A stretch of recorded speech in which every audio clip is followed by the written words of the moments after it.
అనంతకోటి పరంపర అయినటువంటి నారాయణ స్వరూపం నుండి, వ్యాస భగవాన్ నుండి, ఆదిశంకరుల నుండి పరంపరా గురువులకు అనంతకోటి దండ ప్రణామంబులు ఆచరిస్తూ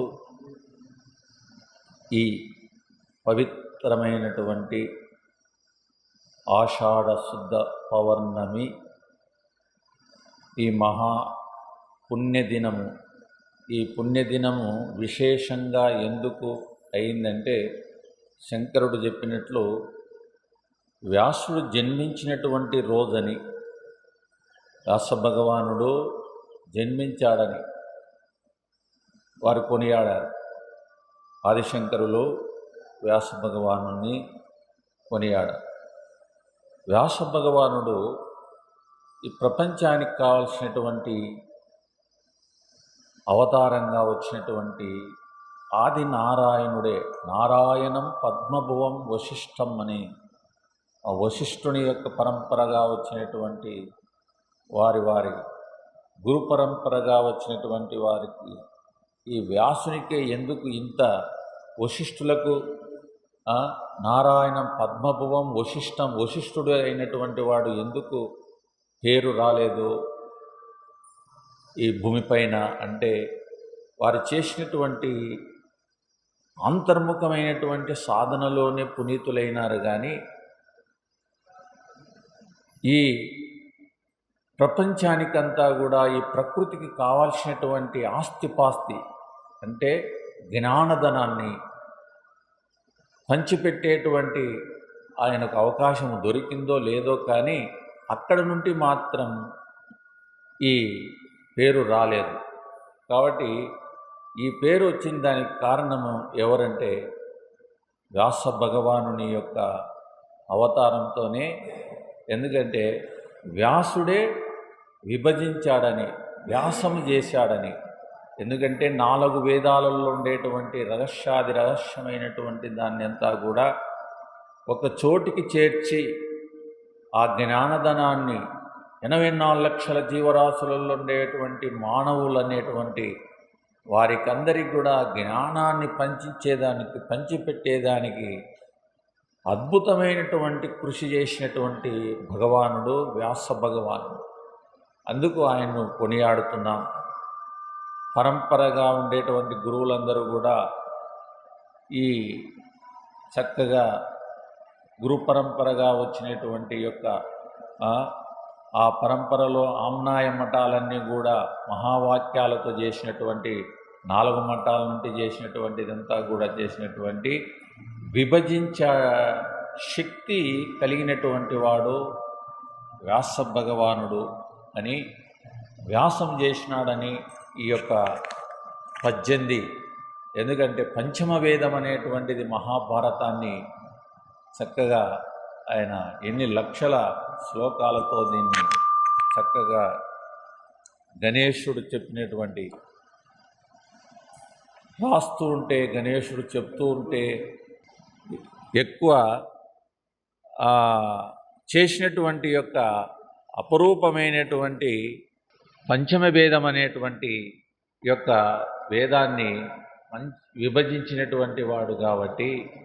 కానీ 18 పర్వాలు చేసినటువంటి భారతాన్ని పంచమ వేదాన్ని చెప్పినా కూడా ఆయనకు తృప్తి కలగలేదని, తర్వాత 18 పురాణాలు మళ్ళీ నారదుడు ఆయనకు సాక్షాత్కరించి నారదుడు చెప్పినటువంటి సందేశాన్ని విని 18 పురాణాలు చేశాడని, అలాగనే ఈ రహస్యమైనటువంటి విషయాలన్నీ కూడా చెప్పినటువంటి 1108 ఉపనిషత్తుల యొక్క సారాన్ని కూడా వారు విభజించారని, అయి కృతయుగ ధర్మా నుండి పరంపరగా దూరం అయిపోతూ 108 ఉపనిషత్తుల వరకు నిలిచినాయని, ఆ 108 ఉపనిషత్తులు కూడా మరి కాలగర్భంలో తరిగిపోయి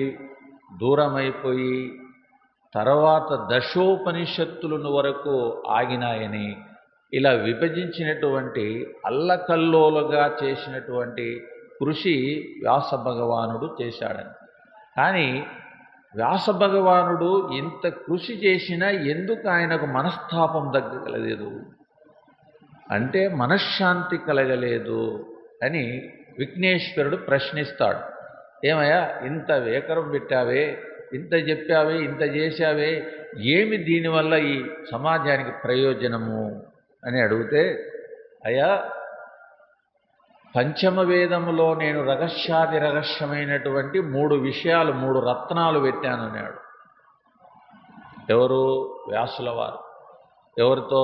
గణేశునితో 3 రత్నాలు పెట్టానయ్యా. ఆ రత్నాలు ఇంకా ఎత్తుక్కుంటే 18 పర్వాలలో ఉండేటువంటి సారమంతా కూడా 3 రత్నాలను విభజించాను.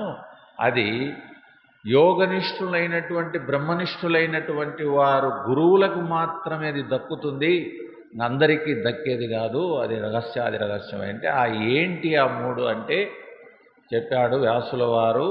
ఎవరికి? విఘ్నేశ్వరునికి. ఫస్ట్ నంబర్ 1 భీష్మ పర్వం అంటే భగవద్గీత. నంబర్ 2 విష్ణు సహస్రనామం. నంబర్ 3 చెప్పినటువంటి రహస్యమైనటువంటి విషయం అంటే ఏంటంటే సుజాతము అనేటువంటి అది చక్కటి ప్రక్రియ గ్రంథం. వ్యాసుడు చెప్పిన దాన్ని ఉపదేశించినటువంటి వాడు, చక్కగా వినిపించేటువంటి వారు ఎవరంటే వశిష్ఠుడు. ఇదంతా చేసినటువంటి ఈ యొక్క ప్రకరణనంతా సనత్సుజాతాన్ని చెప్పినటువంటి వారు ఎవరంటే, చక్కగా అధ్యయనం చేసినటువంటి వాడు ఎవరంటే ధృతరాష్ట్రుడు విన్నాడని. భగవద్గీత పట్టలే, విష్ణు సహస్రనామం పట్టలే, కానీ ఈ సుజాతం అంటే సనత్సుజాతం ఒక్కటనే గ్రంథం మాత్రం ఆయనకు పట్టిందని. ఎందుకంటే ఆయనకు చేసినటువంటి గురువులందరూ కూడా సందేశాన్ని వినిపించారని. ఈ రత్నాలు పెట్టానయ్యా విఘ్నేశ్వర, ఈ ఎత్తుక్కుండే వాళ్ళు కావాలా, ఈ రహస్యమైనటువంటి విషయాలన్నీ ఇక్కడ నేను పెట్టాను, అందుకు దీని ప్రయోజనం ఉంటుంది అని చెప్పాడు. కాబట్టి ఇంక అక్కడ ఏదో ఆయన మనస్తత్వం అంతా మరి ఏదో గందరగోళంగా జరగడం వల్ల మళ్ళీ భగవంతుణ్ణి పొగుడుతేనే ఆనందం కలుగుతుందని, మనిషికి ఆరోగ్యంగా ఉంటాడని, అందుకే ఆ రహస్యమైనటువంటిదంటే గానమన్నా చేయాలా, ధ్యానమన్నా చేయాలా. ఈ 2 తరుణోపాయం జీవునికి. ఏం చేయాలా?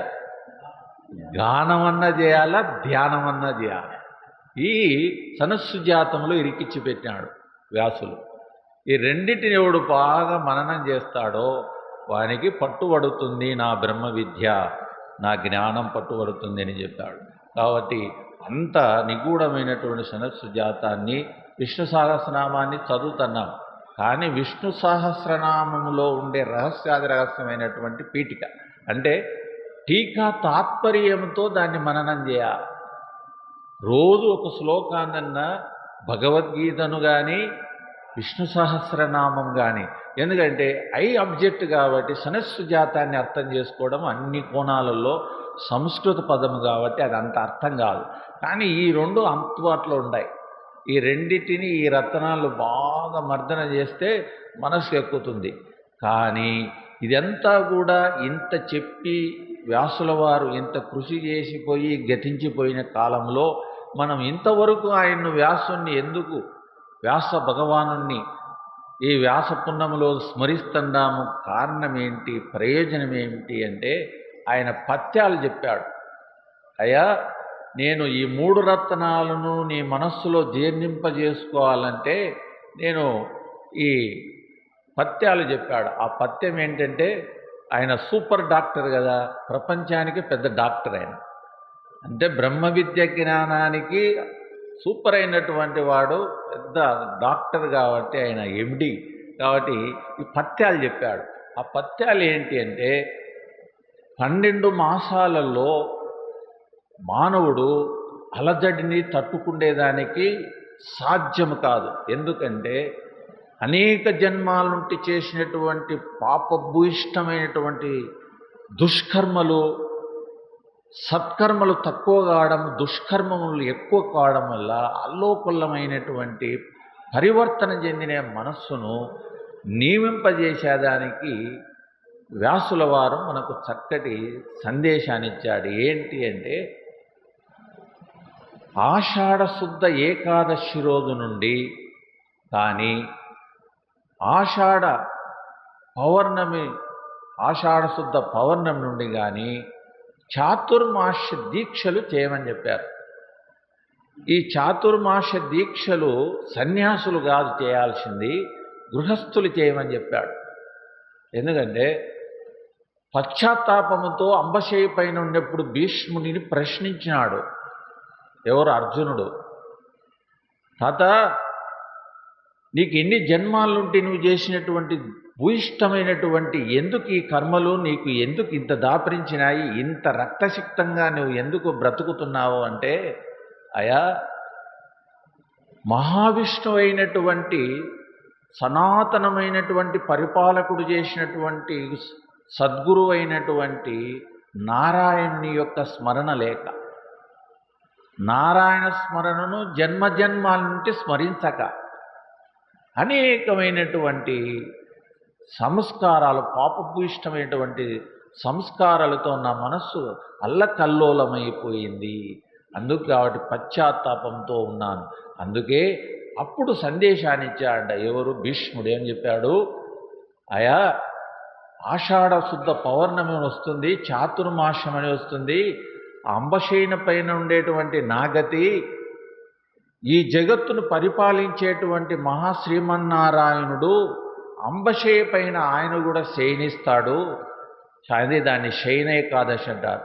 అంటే సంసారం అనే సముద్రం పైన, మనస్సు అనే పాము పైన పడిగలు అయి శబ్దస్పర్శ రూపరసగంధాలనేటువంటి త్రాకుతుండేటువంటి పడిగలు, ఆ మనస్సు అనేటువంటి బుసకొట్టడం అనే ప్రకృతి విషయాలతో ఉండేటువంటి ఆ పాము పైన నిశ్చలమైనటువంటి మనస్సును పెట్టేదానికి పూనుకున్నాడు. ఆయనే ఈ సృష్టి పరిపాలన చేసేవానికే దిక్కుదోచక మనశ్శాంతి లేక ఆయనే చాతుర్మాసమని ఈ శయన ఏకాదశి నుండి ఉత్తాన ఏకాదశి వరకు, అంటే ఆషాఢ శుద్ధ ఏకాదశి నుండి కార్తీక శుద్ధ ఏకాదశి వరకు ఆయనే తిప్పలవన్నాడు. ఆయనే కష్టపడి ఆయన ప్రకృతిని ఆయనే నియమించుకోలేక, దాన్ని జీర్ణించుకోలేక అష్టకష్టాల పాలైపోయినాడు.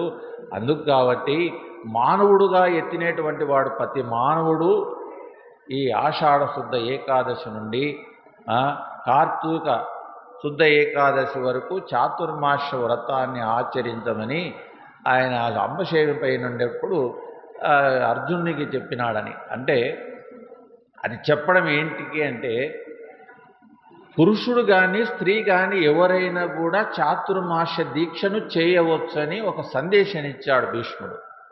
ఎవరైనా చేయొచ్చు, స్త్రీలు ఇవ్వచ్చు, పురుషులు కూడా చేయొచ్చు. అయితే ఈ చాతుర్మాస దీక్షలో పథ్యాలు ఏముండాలా అని ఒక మనకు సందేహం. ఆ పథ్యాలు చెప్పినటువంటి వ్యాసుల వారే చెప్పినటువంటి పథ్యాలు ఏమిటంటే, ఆషాఢ శుద్ధ పౌర్ణం నుండి శ్రావణ పౌర్ణం వరకు ఆకుకూరలన్నీ మొత్తం బంద్ చేయాలి. ఆకుకూరకాయలు, ఆకుకూరలు ఇవన్నీ మొత్తం బంద్ చేయాలి. ఈ నెలంతా మొత్తం బంద్ చేయాలి. కానీ దాన్ని మరి ఎట్లా అది ఆ బాడీ తట్టుకుంటుంది, తిని తిని బాగా అలవాటు పడిందంటే దానికి ఏం చేసినారంటే పతలాని మజ్జిగ తాగమని చెప్పారు. పతలాగా మజ్జిగ. ఇది ఫస్ట్ చేయాల్సినటువంటి పథ్యం. అంటే ఆషాఢ శుద్ధ పౌర్ణం నుండి శ్రావణ పౌర్ణం వరకు ఈ ఆకుకూరలు, కూరగాయలన్నీ బంద్ చేసేయాలి. తర్వాత శ్రావణ పౌర్ణం నుండి భాద్ర పౌర్ణం వరకు పెరుగు ముట్టుకోకుండా ఉండాలి. ఆ నెలంతా అది శీతలం. ఎందుకంటే వర్ష ఋతువు, లోపలంతా గంజలగోళం అవుతుంది. కాబట్టి అంత ఉష్ణం అవసరం ఉండదు. కాబట్టి పెరుగును త్యాగం చేయమని చెప్పాడు. అది పథ్యం. పెరుగంతా తీసేయాలంటే పెరిగే వాడకూడదు. అయితే ఈ భాద్రపద పౌర్ణం నుండి ఆశ్వీజ పౌర్ణం వరకు ఏం చేయాలా అంటే క్షీరాన్నం కానీ క్షీరం అంటే పాలు కూడా త్రాగకూడదు, కత్తే ఎత్తకూడదు దాళ్ళను. ఆశ్వీజ పౌర్ణం నుండి కార్తీక పౌర్ణం వరకు వదిలిపెట్టాల్సింది ఏంటంటే ఎర్రగడ్డ, తెల్లవాయలు, జీలకర్ర, మిరియాలు, పప్పు దినుసులు ఏవి జోరికి రాకూడదు, దీళ్ళ మీద ఏమీ తినకూడదు. అయితే ఇలాగ 4 మాసాలు 4 పత్యాలు నియమించాడు సాధకునికి చెప్పినటువంటి వ్యాసుల వారు. అంటే వ్యాసుడు చెప్పిన దాన్నే భీష్ముడు చెప్పినాడని అవి చెప్పి ఈ 4 నెలల్లో చేయాల్సినది. అయితే ఇంకోటి, ఈ అన్నిటిని చేసినాక శరీర తత్వం ఎలా ఉంటుంది అంటే శయన ఏకాదశి అంటే భూమిపైనే పడుకోవాలా, భూమిపైన పడుకోవాలా. రెండోది ఏకభుక్తం చేయాలా, గృహస్థ బ్రహ్మచర్యాన్ని పాటించాలా, ఇవి చేయాల. ఈ నియమాలన్నీ చెప్పారు. అయితే ఈ నియమాలల్లో ఎందుకు చేయాల్సి వచ్చింది ప్రశ్న అంటే మనస్సు ఎవరైనా చూసుకోవచ్చు, ఎవరికైనా గ్యారంటీ, ఎవరికైనా దాని మీద పట్టుదు ఎవరికీ లేదు, చాలా కష్టమైన విషయం.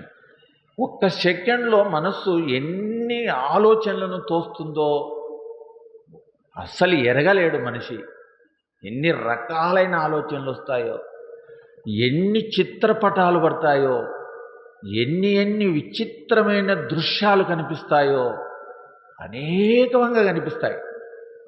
అది చలనంతో కూడుకుండే ఈ మనస్సును ఈ ఆహార శుద్ధిగిన జరిగితే మనస్సు ఒక సెకండ్ ఆగుతుందని, అంటే నీవు ఏ దాని మీద పెట్టావో, పారాయణ చేశావో, మంత్రం మీద పెట్టావో, ధ్యానం మీద కూర్చున్నావో, శ్వాస మీద కూర్చున్నావో, దేని మీద ఉన్నావో అది ఒక సెకండును వశం చేసుకునేదానికి సాధ్యమవుతుంది.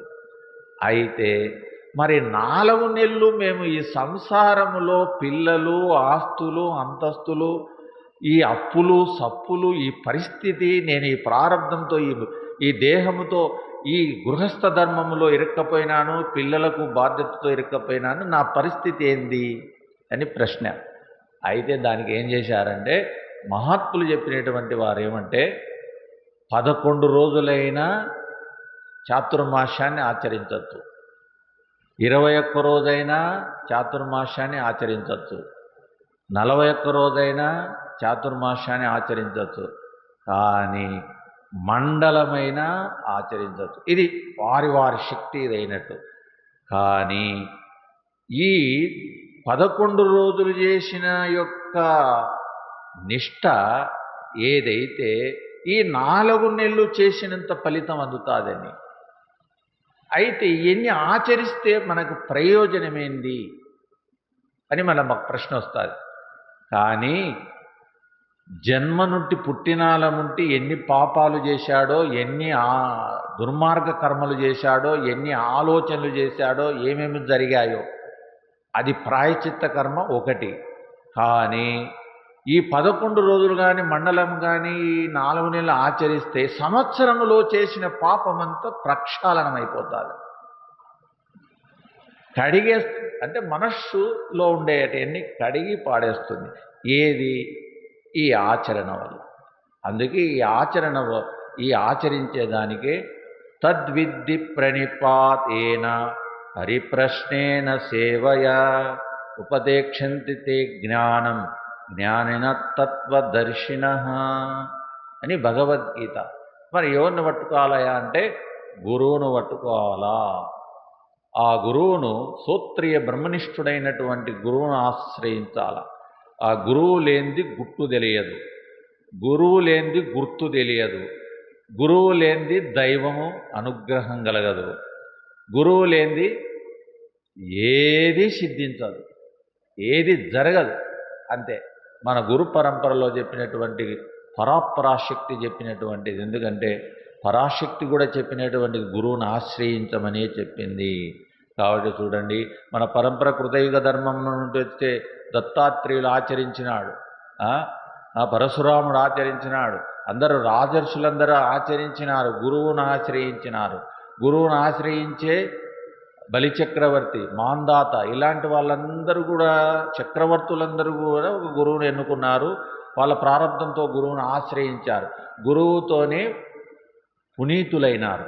కాబట్టి ఈ గురు పరంపరలో ఉండాల్సినటువంటిది, ఎందుకంటే గురువును ఒక జన్మలో జరగలేదనుకోండి, ఈ జన్మలో మనకు గురువు మన భావాలకు తగినట్టు, మన సందేహాలకు తగినట్టు మనకు నమ్మకం కలగడము, కానీ ఇవన్నీ కూడా ఈ జన్మలో జరగలేదనుకో, కానీ నీ మనస్సు ఎప్పుడు ప్రయత్నంగా చేస్తూ ఉంటే, ఎప్పుడు నాకు గురువు కావాలా, నాకు గురువు కావాలా, గురువుని అనుగ్రహం కావాలా, నా గురువును ఎప్పుడు నాకు దొరుకుతాడు, నా గురువు దొరుకుతాడు. నాకు మొన్ననే ఒక ఆయన వచ్చినాడు, అందరి గురువులల్లా చూసి వచ్చినాడట, అందరినీ వెతుక్కున్నాడట, ఇంకా గురువులు ఏడ దొరకలేదట.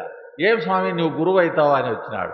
అయ్యా నాకేం తెలుసు ఆయన, నేనేదో మా గురువుగారి దగ్గర పట్టుకొని నాకేమి అక్షరాలు రావు, అభ్యాసం లేదు, నేను వేదాంతిని కాదు, నాకు ఏమీ తెలియదు, శాస్త్రం తెలియదు, ఏం తెలియదు, నన్ను గురువు అంటావా అంటే ఆ మనస్సులో కుతూహలమైనటువంటి భావం అంటే ఏంటంటే, అట్లా వెతుక్కోవాలి.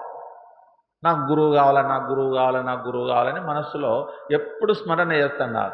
ఒకవేళ చరణ చేస్తుంటే, అందుకే రామకృష్ణ పరమహంస అంటాడు, ఎక్కడో 9 ఉంటే 9 మీద పుష్పం పైన వచ్చి 9 ఎట్ట వాలుతుందో, అలాగ నీ అంతఃకరణ అనేటువంటి పుష్పం, నీ మనస్సు అనేటువంటి పుష్పం వికసిస్తే, శుద్ధి అయితే, ఆ 9 ఎలాగొచ్చి వాళ్ళనట్టే నీ గురువు వచ్చి నీ దగ్గరికే నీ ఆశ్రయిస్తాడు, నిన్నే కొనియాడతాడు, నీ దగ్గరికే వచ్చి దర్శనమిస్తాడు అని మహాత్ములు చెప్పారు.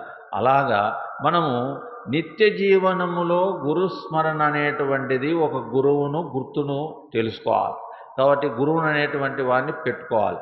కానీ గురువుని ఎన్నుకున్న తర్వాత, ఒక గురువు నీ సందేహాలని తీర్చినాడు, ఆధ్యాత్మిక, ఆది భౌతిక, ఆది దైవిక 3 తాపాలను పరిమార్చి నిన్ను దృఢ నిశ్చయంతో సందేహం లేకుండా నిన్ను నిలిపినాడో, అటువంటి వాడు గురువును ఎప్పుడే కానీ భౌతికంగా చూడకూడదు, భౌతికంగా ఆయన్ను అనుకోకూడదు, భౌతికంగా ఉండాడనేటువంటి భావన రాకూడదు.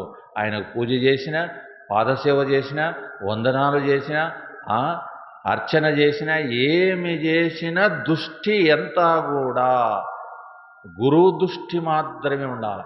కానీ బాహ్యమైనటువంటి దేహానికి నేను చేస్తున్నా అనేటువంటి స్పర్శ జ్ఞానమే ఉండకూడదు.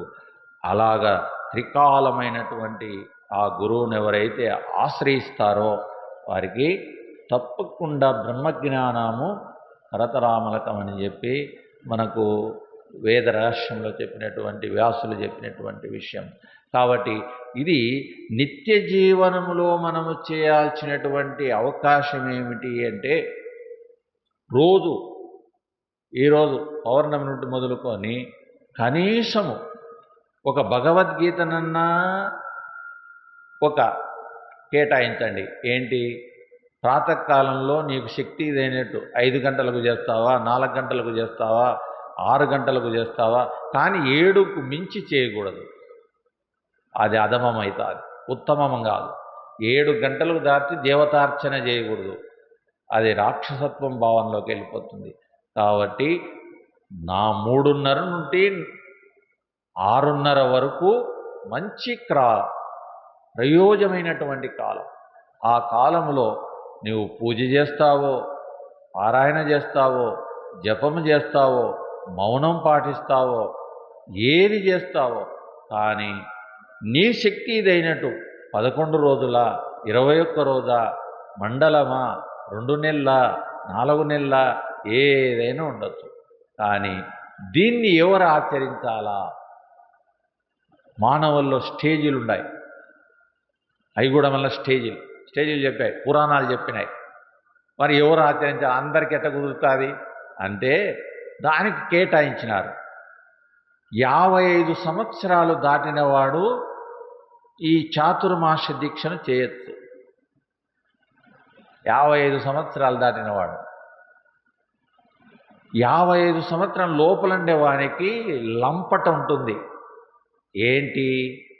కామక్రోధాలు, కోరికలు, అయి తినాలని, ఈ తినాలని, అయి సంపాదించాలని, ఈ చేయాలని, అన్ని ఆడంబరమైన ఆలోచనలన్నీ బాగా ప్రెస్ అవుతుంటుంది మైండ్. తట్టుకోలేడు, వాడు ఆచరించలేడు. చాలా కష్టమైనటువంటి సమస్య అది. అందుకు కాబట్టి 55 సంవత్సరాలు దాటిన వాడు పెట్టుకోకుంటే వాడు మానవుడే కాదు. అంటే మానవ జన్మ ఎత్తినోడు వాడు భారత్ భూమిలో పుట్టి వేస్ట్ అవుతాడు. ఎందుకంటే పుట్టి పుట్టి చచ్చి చచ్చి పురణ నేల దొడ్డ బుద్ధి వెతుక్కొని ప్రహ్లాద్ చెప్పినట్టు మనము అయితే ఈ 55 సంవత్సరాలలో ఈ బ్రహ్మజ్ఞానాన్ని, గురువును, పారాయణను, నియమమును, నిష్టను ఇవన్నీ చేయాలంటే నీ సాంప్రదాయం ఏంది? నీ సనాతన, నీ కుటుంబ సమస్య సాంప్రదాయం ఉంటుంది. ఇది పెద్ద సమస్య. ఎందుకంటే వాళ్ళ వంశపరంపరలోగిన ఈ సంస్కారాలు, ఈ వాసనలు లేకపోతే రాడు, దీని జోరికే రాడు. అసలు దీన్నంటేనే మండుతాడు. వానికంటే ఇష్టమే ఉండదు, ఏమైనా కావచ్చు. కానీ పూర్వజన్మాల నుండి దానము, తపస్సు, స్వాధ్యాయనము, గురుసేవ, దైవసేవ, దేవతార్చన ఈ పరంపరలో పుట్టింటారు చూడి, వారికి మాత్రమే అందుతుంది. ఇది ఆ పరంపర వాళ్ళకే పట్టుబడుతుంది. అది ఈ సంస్కారం ఆ పూర్వజన్మ సంస్కారాలతో ఆ పరంపర, ఆ వంశ పరంపరగా వచ్చినటువంటి వారికే అందుతుందని. అందుకు కాబట్టి ఇది పూర్వజన్మ సుకృతం ఉంటేనే ఒక గురువు దగ్గరికి వస్తాడు. లేకపోతే ఇన్ని కోట్ల మంది ఉన్నారు, నొసలు ఎంతమంది ఉన్నారు? నిన్న ఏం లేదు, తాగుడు ఎగురుతుంటే, పీళ్ళు ఎగురుతుంటే వేల మంది, వేలు పల్లెలన్నీ ఎగరడము, తాగడము. ఏం ఆకర్షణ ఇది! ఎవరికి కావాలి? మాకు అవసరమా? ఏదో మేము వస్తున్నాం, తింటున్నాం, పోతున్నాం, వస్తున్నాం. కానీ పరిమితం అయిపోయినాడు. ఈ మనస్సు మనల్ని ఎక్కడికి తీసుకొచ్చి పెట్టిందంటే తమోగుణంలో పెట్టడమే కాకుండా తామసికమైన ఆలోచనలలో కూడా నింపేసింది. ఈ జన్మే అనుకుంటున్నాడు. ఈ జన్మే ఇంకంతా, ఇది లాస్ట్. చచ్చిపోతే ఎవడు చూస్తాడు? ఈడే చెప్తాడు సమాధానం. చచ్చిపోతే ఎవడు చూస్తాడు? ఆడ ఉడతాడు, మచ్చుకు చెప్తారు వీళ్ళు అంటున్నాడు. చూడండి, మీరు చచ్చిపోతామని చెప్పేసేదాన్ని దాన్ని మొండిగా వదిలేసినారే. ఇప్పుడు నిద్రపోయేటప్పుడు రాత్రి నీకు కళ వస్తుంది. కళలు వస్తాయి లేదా? ప్రతి మనిషికి కళలు వస్తాయి. కానీ మంచి కళలు రావచ్చు, చెడు కళలు రావచ్చు, వారి సంస్కారం బట్టి. అన్ని కళలు గన్నావు కదా, మరి ఎవడు గన్నాడు? నీ దేహం చచ్చిపోయాడు, పడింది కదా, మంచం మీద పడింది, దేహం కదల్లే. మరి ఎవరు కన్నారు ఆ కళలన్నీ? ఎవరు కన్నారు శంకర? నువ్వు కన్నావు. మరి ఆ కళలన్నీ కన్నేటప్పుడు ఆ కళలలో నువ్వు చచ్చిపోయినట్లు, నువ్వు మహారాజు అయినట్టు, నువ్వు ఏడ్చినట్టు, అప్పుల పాలైపోయినట్టు, కొట్టుకున్నట్టు, చనిపోయినట్టు ఇన్ని కళలు వచ్చినాయే. మరి ఎవరికి వచ్చినాయి? నీకే కదా. మరి ఈ జన్మ కూడా అంతే కదా, కళ కదా అని ఆ స్థాయికి వస్తాడు. అంటే ఆ స్థానం ఆలోచనకి రావాలి. ఆ కళను ఎంత స్పష్టంగా మనకు అర్థమవుతుందో అప్పుడు ఈ జ్ఞానం అనేది మనకు పట్టుబడుతుంది. అందుకు కాబట్టి దీన్ని దృష్టిలో పెట్టుకొని మనము, ఎందుకంటే చూడండి, చెట్లు సాధన చేయలేవు, పశువులు సాధన చేయలేవు, పిట్టలు సాధన చేయలేవు, కుక్కలు చేయలేవు, నక్కలు చేయలేవు, ఏవి చేయలేవు. చేస్తాయా? చేయొచ్చు కదా. మరి అవి పుట్టినాయి, అవి తింటున్నాయి, అవి చేస్తున్నాయి. కానీ ఒక్క ఛాన్స్ ఎవరికి దొరికింది? మానవునికి మాత్రమే. దానికి దానికే వివేకం ఉంది. అన్నీ తెలుసుకుంటాడు, అన్నీ మర్చిపోతాడు. ప్రపంచంలో అన్నీ తెలిసినవాడు మానవుడికి. అన్నీ తెలుసని కూడా తెలుసు, కానీ అన్నీ మర్చిపోతాడు. ఒక్కటి మైండ్లో ఉండమని చాలు, ఏమి లేదు. నీకు ఒక్క మంత్రం మీద 40 నిమిషాలు ఉండమను, నీకు ఈ ప్రపంచం కనపడితే అడుగు. నీ మంత్రము నీ మనస్సులో 40 నిమిషాలు వద్దు, 5 నిమిషాలు ఉండవను, నీకు ప్రపంచం కనపడుతుందేమో. కనపడదు. ఇంత సూక్ష్మంగా ఉండే జ్ఞానాన్ని, మన దగ్గర ఉండేటువంటి జ్ఞానాన్ని ఈ మనస్సుకి మాత్రమే ఉంది. అందుకే మనుష్యానం సహస్రేషు కచ్చిత్ యతత సిద్ధయే తతామపి సిద్ధానం కచ్చిన్మాం వేత్తి తత్వదని భగవద్గీత చెప్పినట్టు. కానీ దీన్ని మనము నిరంతరము చేయాల్సినటువంటిది కృషి ఏంటంటే, భగవంతుడు చెప్పినటువంటి గురువు దగ్గర పోయాల్సింది 2 అర్పణ చేయమని చెప్పాడు. పండ్లు, పుల్లు, పుష్పాలు, వస్త్రాలు ఏమీ కాదు. తద్విద్ది ప్రణిపాతేన 2 ఏంటి అంటే పరిప్రశ్నేన సేవయ అనే దాంట్లో ఉండేటువంటిది ఏంటంటే, నీలో నిరహంకార భావం నీలో ఉండాలంటే, పూర్ణత్వం నీ మనస్సులో నిలవాలంటే, గురుపాదాలు నిలవాలంటే మనస్సులో ఉండాల్సినటువంటిది గాఢమైనటువంటిది ఓర్పు. ఆ ఓర్పు తగినట్టు మనిషిలో ఉండేటువంటి ఆలోచన, ఈ 2 మనసుకు అప్పుడప్పుడుగిన మనకు టచ్ అవుతా వస్తే అప్పుడు ఆ ఉండేటువంటి, అందుకే దాన్ని భూరి అని సాయిబాబా ఒక మాట చెప్పినాడు. నా పాదాలంటే ఏంటి అనుకుంటున్నారు? పరోపకారం, ప్రపంచానికి మేలు చేయడం అనేటువంటి మనస్సులో ఎప్పుడు ఉండడమే నాకు సేవ చేయడం. భూరి, నేను ఎల్లప్పుడూ ఓర్పుతో జీవించాలనేటువంటి భావంతో ఉండడమే నాకు అర్పణ చేయమని చెప్పాడు ఆయన. అందుకే ఈ 2 అర్పణ చేయమని చెప్పారు. అలాగ మన గురువుల పరంపరలో కూడా చెప్పినటువంటి ఈ విషయాలు. అందుకే గురుసేవలు ఉండేటప్పుడు పద్మపాదుడు చేసినాడు గురుసేవ, అద్భుతమైనటువంటి సేవ చేసినాడు. ఆయనకే కీర్తి వచ్చింది. ఆయనకు అక్షరాలు రావు, చదువు లేదు, సంస్కారం ఉంది, చదువు లేదు. గురుసేవలో అద్భుతమైనటువంటి శంకరుడి దగ్గర సేవ చేసినాడు. అందుకే ఆయనకు అనర్గళమైనటువంటి జ్ఞానము దొరికింది. అనర్గళమైనటువంటి ఎన్నో ప్రక్రియ గ్రంథాలు రచన చేయగలిగినాడు. శక్తి వచ్చింది. ఏంటంటే గురువు పైన ఉండేటువంటి విశ్వాసం ఏంటంటే, ఏం చెప్తే అదే ఆచరించినాడు. ఆయన ఏది చెప్తే ఇంకా దాన్ని దాటలే, ఎదురు చెప్పలే, అది అన్నాడు అంతే, అదే చేసుకుంటూ జీవించాడు. అందుకే అద్భుతమైనటువంటి పేరు వచ్చింది.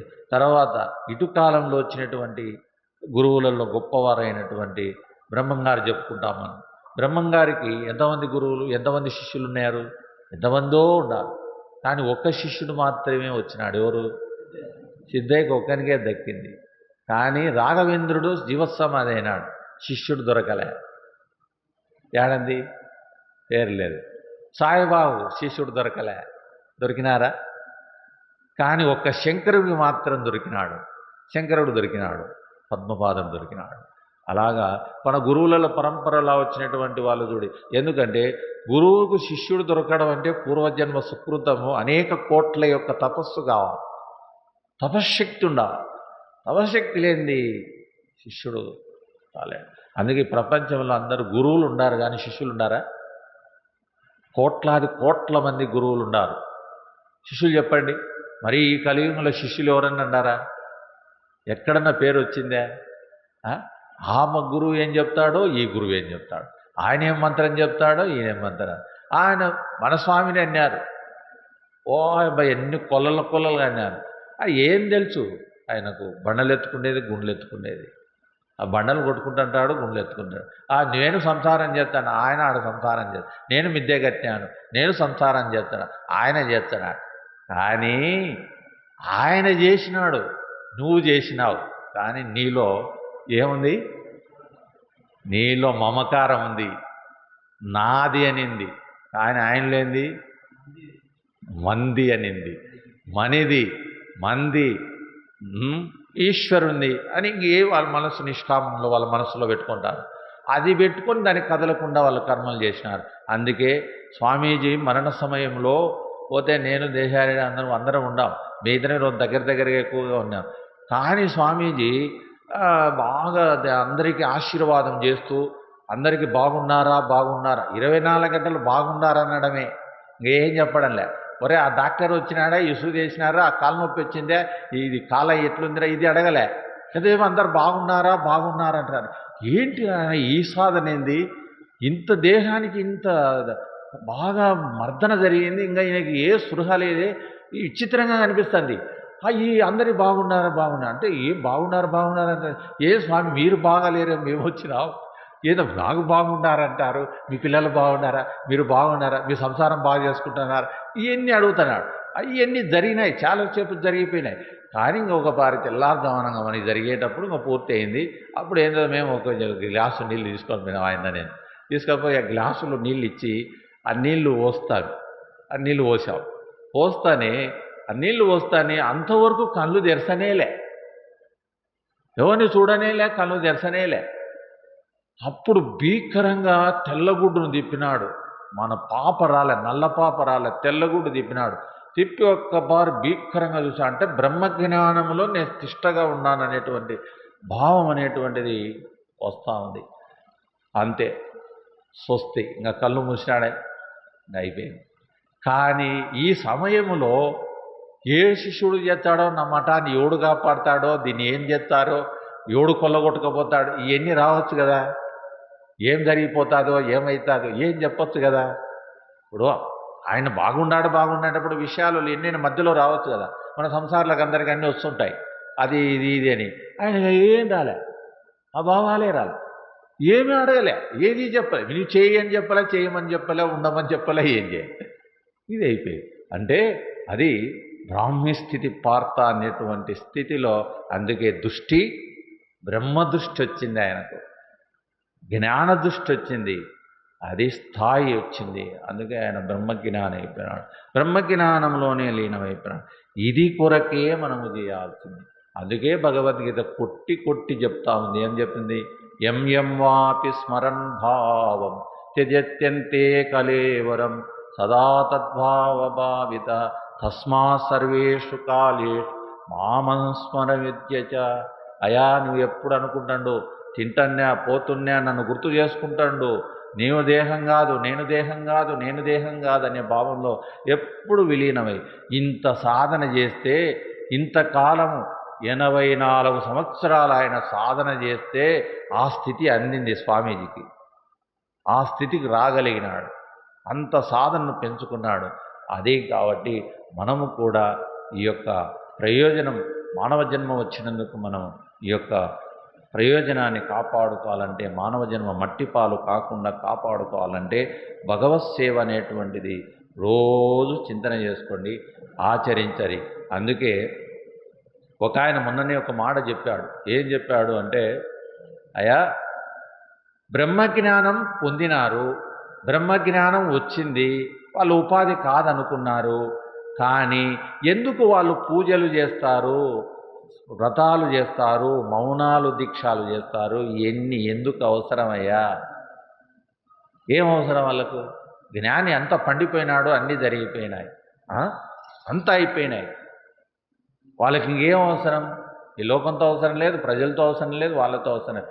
ఏం అంటే ఆయన చెప్పినటువంటిది ఏంటంటే, ఏం చెప్పినాడు? భగవంతుడు చెప్పినాడు మనకు, యద్యదాచరతి శ్రేష్ఠ తత్తదేవేతరో జన సయత్ ప్రమాణం కురుతే లోకర్తు తనువర్తతే. అంటే అయా నేను పూజ చేయలుకుంటే నా చుట్టూండేటువంటి నా సమాజం పూజ చేయదు, నేను ఏకోజామును లేకపోతే నా చుట్టూండే సమాజం లేచి దైవచింతన చేయదు, నేను కర్మ చేయకపోతే ఇతరులు కర్మ చేయరు, నేను ఇంట్లో యజమాని, నేను ఏ పనులు చేయకుండా ఉంటే నా ఇంటికి యజమానులు ఉండే వాళ్ళు ఎవరు పని చేయరు.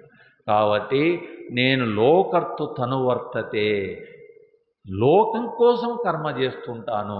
ఈ లోకం కోసం కర్మ చేసినటువంటి మనకు భగవద్గీతలో ఎవరు? కృష్ణ పరమాత్మ. ఏం చూడి, వేషాల్లో గురశాల్లో పేడ తీసినాడు, గోవులు కాసినాడు, నీళ్లు దాపినాడు, గుర్రాలు దోలినాడు, కర్మలు చేసినాడు, అన్ని కర్మలు అందించినాడు. కానీ ఏమనుకున్నాడు? కృష్ణ భగవానుడు అనిపించుకున్నాడు, కృష్ణ యోగి అనిపించుకున్నాడు. మరి ఇదంతా ఎందుకు జరిగిందంట? ఈయన చేశాడు. ఇది మనం గుర్తుపెట్టుకోవాల్సింది. మనం ఉండేటువంటిది ఏంటంటే పెద్దలు ఏం చేశారనేటువంటి దాన్ని, ఇదే వ్యాసుడే ఇది ఎంత చేయకపోతే మన జ్ఞానం ఏముంది? అలాగ పరోపకారం అనేటువంటిది చేయాలి. అందుకే లాస్ట్ ఫైనల్లో 2 మాటలు చెప్పాడు. ఎవరు? వ్యాసుల వారు. అయా, భగవంతుని యొక్క 4 వేదాలు మేము చదవలేము, 18 పర్వాలు చదవలేము, 1100 ఉపనిషత్తులు చదవలేము, మహాభారతము ఏవి చదవలేం, మరి ఏంటి అని విఘ్నేశ్వరుడు ప్రశ్నిస్తే 2 చెప్పాడు వ్యాసుడు. ఫైనల్ చెప్పినటువంటి విషయాలు ఏంటి అంటే, అది కూడా మనం నిత్య జీవనంలో గుర్తుపెట్టుకోవాల్సింది. పరోపకారాయ పుణ్యాయ, పాపాయ పరపీడనం. పరోపకారాయ పుణ్యాయ, ఇతరులకు మేలు చేస్తాననేటువంటి భావంలో ఉండు. నేను ఇతరులకు మేలు చేస్తాను అనుకుంటూ ఉండు. ఇతరులకు ఎప్పుడు మేలు చేసేదే భావం ఉంచుకో. పాపాయ పరపీడనం. పరపీడనం అంటే ఇతరులది ఎంచాకు, తప్పులు పట్టుకోకు, వాళ్ళని ఇట్లా వాళ్ళు అట్లా వాళ్ళ నాకు, వాళ్ళు చెడు వాళ్ళనకూడదు, వాని పాపం అంతా నీకు చుట్టుకుంటుంది. ఈ 4 పాదాలలో అర్ధశ్లోకంలో చెప్పిన రహస్యమైన విషయము మహాభారతంలో అడిగినటువంటి సందేహం విఘ్నేశ్వరుడు అయితే వ్యాసుడు చెప్పాడు. అది మనం ఈ నిరంతరం మన సాధనలో కింద గుర్తుపెట్టుకుంటే మనం ఎవరికి అపకారం చేయలేం. ఎవరికి అందుకే పెద్దలు చెప్తుంటారు, నువ్వు ఉపకారం చేయకుండా అపకారం చేయకురా అంటుంటారు. ఎందుకు? మనలో ఉండేటువంటి అరిషడ్ వర్గాలు విజృంభిస్తాయి. రాగద్వేషాలు, అరిషడ్ వర్గాలు, సారేసిన ధనేసిన పుత్రేసిన, మనలో అహంకారం, మమకారం. అహంకారము ఎంతెంత ఉంటుందంటే, మమకారం ఎక్కువ ఉంటేనే అంటే అహంకారం ఉండేది. ఇది ఫైనల్. ఎక్కువ మమకారం ఉండేవానికి అహంకారం ఉంటుంది. ఏ విషయాలపైన ఎక్కువ మక్కువ ఉండేవానికి అహం పెరుగుతుంది. చూడండి, ఇది నాది అనుకునేటప్పుడు ఎంతో పెరుగుతుంది. కాబట్టి ఇలాగా మహాపరంపర అయినటువంటి మన పరమ గురువులు చెప్పినటువంటి రహస్య విషయాలు మనకు ఆ గురువులందరూ కూడా మనకు చెప్పినటువంటి యొక్క సందేశం, ఈ మహా జన్మదినం, మహాపుణ్యం. ఈరోజు వ్యాసులు జన్మించినటువంటి రోజని మన వాళ్ళు పరంపరగా మన సనాతన ధర్మంలో ఆచరించేటువంటి యొక్క మహాపౌర్ణాన్ని, ఈ పౌర్ణాన్ని ఆచరింపజేసేదానికి చేసినటువంటి చాతుర్మాస దీక్షలు ఇదంతా కూడా మన గురు పరంపరగా చేసినటువంటి చాతుర్మాస దీక్షలు. స్వామీజీ లాస్ట్ ప్రయాణం జరిగేటప్పుడు కూడా అర్ధ చాతుర్మాసం 2 నెలలు ఉండిపోయినారు. ఏది మౌన దీక్షలో నిష్టలో ఉన్నాడు. కానీ మౌనంలో నిష్టలో ఉండేటప్పుడు స్వామి ఆ పని చెప్తుంటాడు, ఇట్ట కదులుతుంటాడు, అట్ట కదులుతుంటారు అంటుంటారు. మామూలుగా లౌకికులు వచ్చిన వాళ్ళు ఇప్పుడు స్వామి వెళ్ళి లోపల తపస్సు చేసుకోవచ్చు, కానీ ఎప్పుడు ఎన్నుగా బయటంటాడు. ఎప్పుడు ఆ చెట్టు కొట్టాలంటాడు, ఈ రాయి కట్టాలంటాడు, అది చేయాలంటాడు. ఏం మౌనమో రకరకాలు మన వాళ్ళలో వచ్చేటువంటి భక్తులలో కూడా అడిగేవాళ్ళు. కానీ ఆయన మౌనం ఎందుకు పెట్టుకున్నాడంటే, ఈ మనస్సుకు ఈ శ్వాసకు ఎప్పుడు మరవకుండా లింకు పెట్టుకుండే ఆలోచన పెట్టుకుంటాడు. అది మౌనంలో ఉండేటువంటిది. అది రహస్యం. ఎందుకంటే ఇప్పుడు నువ్వు వచ్చినావు, 2 ముక్కలు రాసేయచ్చు, సరిపోతుంది. కానీ నువ్వు 2 ముక్కల్లో బంద్ చేస్తావా? చేయలేవు. మాట్లాడితే 100 మాటలు, నిమిషాలు, గంటలు నడుపుతాయి. వ్యవహారం చేద్దా. మాకు ఈరోజు వచ్చినాడు ఒక పెద్ద ఆయన, పొద్దుల నుండి సాయంత్రం వరకు ఉస్సింటే ఒట్టు వడ మాట్లాడిందే. ఆ తినే టైం కూడా మాట్లాడమే. ఇంక ఈయన ఎప్పుడు బాగుపడతారు రామా అనిపించింది నాకు. ఎంత బాధ అనిపించిందంటే, అరే ఈ కర్మవాక్కును ఎంత అవసరమో అంత వాడుకోవాలి, కానీ దీన్ని ఎంత పాడు చేసుకొని అలసిపోవడం ఎందుకు? కాబట్టి ఈ వాక్కు, బాహ్యమైనటువంటి వాక్కును బంద్ చేసుకునేది చాలా అవసరం. అందుకే భగవద్గీత మనకు చెప్పింది. ఏం చెప్పింది? యుక్తాహార విహారస్య యుక్తచేష్టస్య కర్మసు యుక్తా స్వప్నావబోధస్య. ఈ విధంగా నీవు యుక్తంగా ప్రతిదాన్ని కూడా నువ్వు లిమిట్ దాటిపోవాకు. ఎప్పుడు నీ కంట్రోల్లో పెట్టుకో, నీ మనస్సును పెట్టుకో, నీ మనస్సును ఎప్పుడు నీ స్వాధీనంలో పెట్టుకోమని చెప్పి పెద్దలు మనకు నియమించినారు. కాబట్టి ఈ చాతుర్మాస దీక్షను మేము కొనసాగించేదానికి వ్యవహారంలో మాకు తోడుపాటు కావాల్సినటువంటి సేవకులు, ఎందుకంటే పూర్వజన్మ సుకృతంలో ఉండాల్సిన తపస్సు దండిగా ఉండాలా, సేవలు చూపెట్టుకొని కాపాడాలనేటువంటి వారు కావాలంటే కాబట్టి మేము ఏం చేస్తున్నామంటే ఆ గురువుగారిని సేవ చేసుకుంటూ గురు సేవలో ఉంటున్నాం. మేము ఎట్లా గురు సేవలో ఉన్నామో ఆయన పదాల దగ్గర ఉన్నామనేటువంటి భయం మాకేమీ లేదు. ఎందుకంటే ఉండాము, భయం లేదు. ఆయన ఎప్పుడైనా తరింపజేస్తాడు. ఎన్ని జన్మాలు ఎత్తినా ఆయన తీసుకుపోయి ఎక్కడ పెట్టాలనో అక్కడ పెట్టేస్తాడనేటువంటి దృఢమైన విశ్వాసం ఉంది. కాబట్టి దాంట్లో వారి గురుసేవ చేసుకుంటూ వారి కర్తవ్య కర్మను చేస్తూ మేము వారంలో శుక్రవారం, శనివారం, ఆదివారం మౌనం 3 రోజులు మాత్రమే చాతుర్మాస్యం ఆషాఢ శుద్ధ నుండి కార్తీక శుద్ధ వరకు ఇది వారి అనుగ్రహం వల్ల జరగచ్చు. మన అనుగ్రహం కాదు, ఆయన దయ వల్ల జరిగి ఆయన ప్రేరణతో జరిగితే జరగవచ్చు. కానీ ప్రయత్నం మంది. కాబట్టి ఇలాగా మీరు కూడా రోజు 2 గంటలు 1 గంట మౌనం పెట్టుకొని ఈ 4 నెలలు కనీసము జపమన్నా చేయండి. ఆయన గరికపాటి చెప్తుంటాడు, భగవద్గీతను చదవలేవు, నీ ముఖం నీ చేత కాదు, ఉచ్చరించేది రాదు, పాడు రాదు, ఓం నమఃశివాయని రోజు 1000 జపం చేసుకోమని చెప్తున్నాడు. ఆయన కొట్టుకొని చెప్తున్నాడు.